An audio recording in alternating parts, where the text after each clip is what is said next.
Hello guys, Life Hackster here. Today we'll be checking out another dashcam from Viofo. That is basically the Duo A129, which I have reviewed a while back. And they added infrared LEDs on the rear camera on this model, which is mostly going to be marketed to rideshare drivers like Uber, Lyft, and taxi drivers. Because instead of sticking the rear camera to the rear window looking out, you can now stick it inside the windshield looking inside your car. So if you drive other people, it is a good insurance that you have a camera monitoring the inside, just in case in any event that you will need to review the footage later on. I'm also going to give you an update on the two dashcam setup that I did on my wife's car, also a while back, which I used two Yi dashcams, and we will see how it is holding up in the Texas summer. I will link my original review on the A129 Duo in the description down below. Also, this setup has been working without issues in my previous car since I installed it October of last year. But I recently traded my car in and I was about to reinstall it to my current truck, but Viofo contacted me to see if I can check and test out the A129 infrared version of their dashcam. So thank you Viofo for sending me this dashcam for review. Now we will do a quick unboxing, check out the features, do the install, and we will test out the video and audio quality day and night on this dash camera. So this is the Viofo A129 Duo IR, a dual channel dash camera. It has the Sony Starvis sensor. On the specs, it has full HD front and interior rear facing camera. So both cameras records in 1080p at 30 frames per second. It has a 2-inch LCD display. It has dual-band Wi-Fi 2.4 and 5 GHz Wi-Fi. Okay, just a clarification, especially here in my channel because we usually talk about Wi-Fi. This camera uses Wi-Fi so that you can access the dash camera via your smartphone. It is not connected to the internet. The only use of the Wi-Fi is to change the settings of the camera and to download the footage directly to your phone. It has an optional GPS logger, which this unit will have it. It has a G sensor and motion detection supported. So any hard bumps on the car, it will automatically record and save the footage. Same thing when you set the motion detection. You can use up to 256GB micro SD card. It has a 1.6 aperture and 7 elements glass lens in the front and has a Sony Starvis sensor which should be good in low light conditions. Time to open up the box. We have the rear camera which has a 160-degree field of view lens and you can see that it has 4 infrared LEDs. It has double-sided mounting tape. It is initially set up so that you can stick this camera to the rear window to monitor the back side of the car. But you can flip the lens up or down and all the way around so that it can be installed in the front windshield to monitor the inside cabin of the car. We have the mini USB port to plug in to connect it to the main front camera unit. Next, we have the main front facing camera. We have the 2-inch LCD screen. We have the menu button, record, select or lock footage, mic and screen view buttons. On one side, we have the reset, micro SD card slot, and the mic, and we have some vent holes. On the other side, we have the rear camera mini USB port, AV port, and mini USB power port, and also some vent holes. This unit that I have comes with a GPS logger, which is optional, but this is where you're going to plug in the power supply if you want to power the GPS and the camera. In the front, we have the camera lens, which has a 140-degree field of view, 1.6 aperture, and with a Sony Starvis sensor. To remove the camera from the GPS unit, just slide it to the side to remove it. What else is inside the box? We have the user manual. We have extra double-sided mounting strips for both the front and interior camera. We have some cable clips. We have the shorter interior camera cable. We have a short USB cable. We have a 4-meter or 13-foot power supply cable and have a car charger adapter which has 2 USB ports.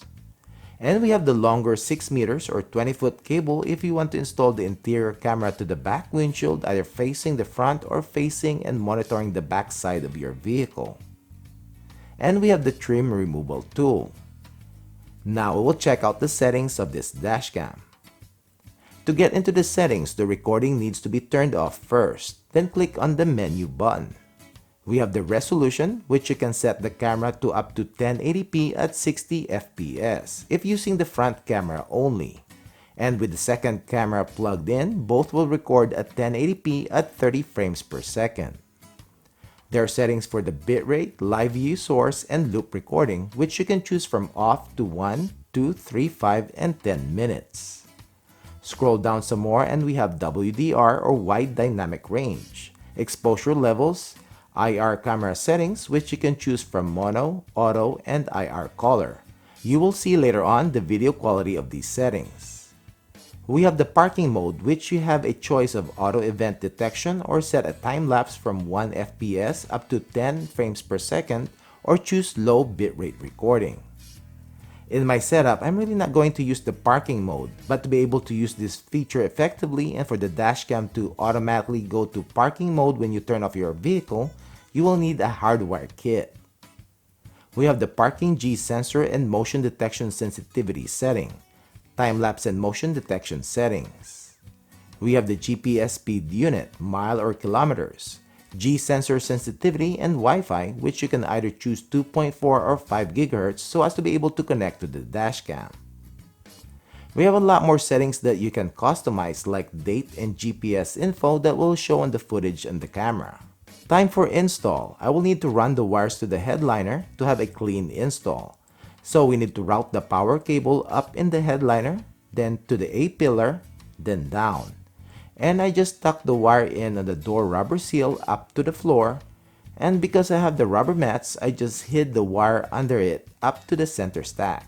My truck has USB ports, so I don't need to use the charger adapter. The USB ports only get power when the car is turned on, and I realized that on my truck, which is a Ford F-150, the power socket is always on. So I will not be able to use this for the dashcam. Now I need to find a spot in the upper part of my windshield to install the main front-facing camera. The middle area behind the rear view mirror on the passenger side is usually a good spot, so that it is not a distraction to the driver but is still accessible if needed. Peel off the mounting tape, stick it to the windshield. As to the interior facing camera, just a few inches to the right would be the perfect spot. And because it has a 160-degree field of view, it will still get the whole inside of the car. Plug in the shorter cable and you can tuck in the extra length in the headliner and connect the other end to the main camera unit. We just need to install a micro SD card, which by the way you will need a high endurance card so that it can tolerate the heat and also the frequent continuous recordings.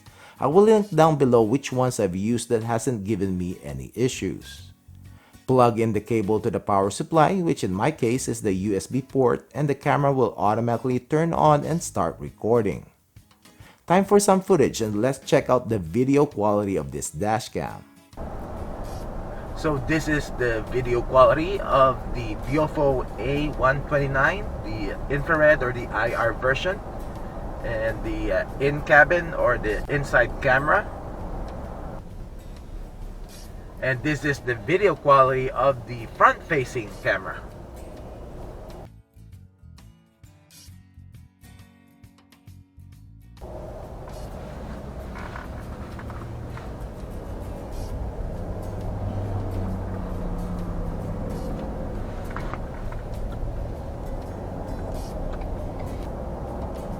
And here with some street lighting, you will see the video quality at night of the Viofo A129 Duo IR version.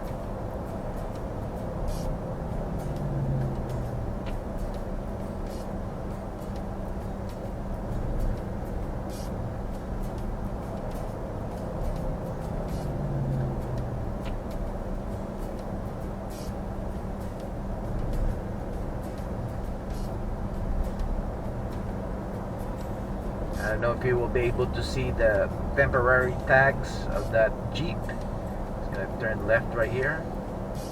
We'll see if the camera will be able to read that later on.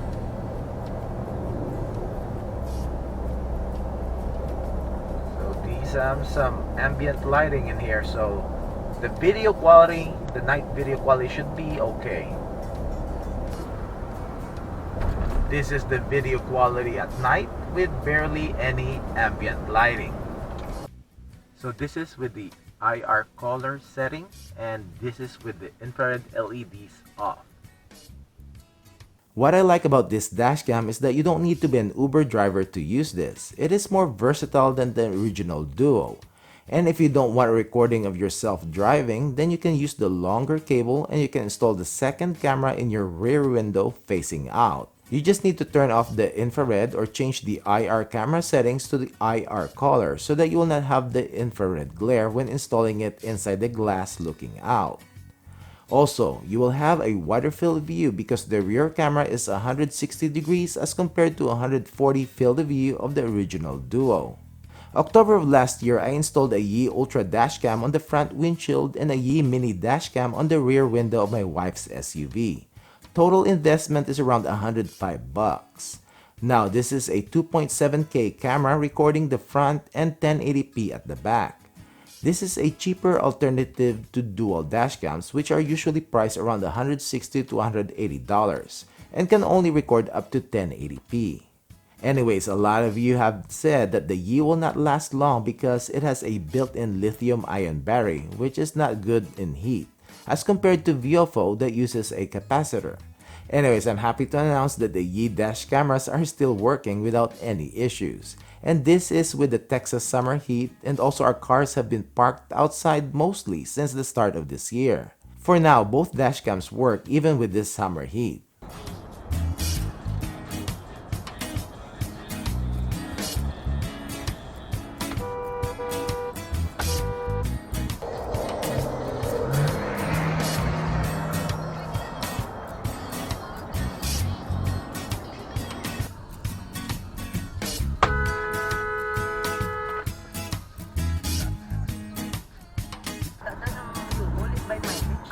Oh my god! Oh my god, what was that? That's electricity, the power went out.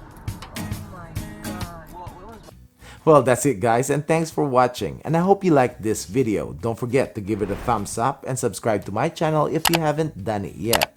And click the little bell icon so that you will get notified when I upload review videos like this video, comparison videos, product updates, and long-term reviews.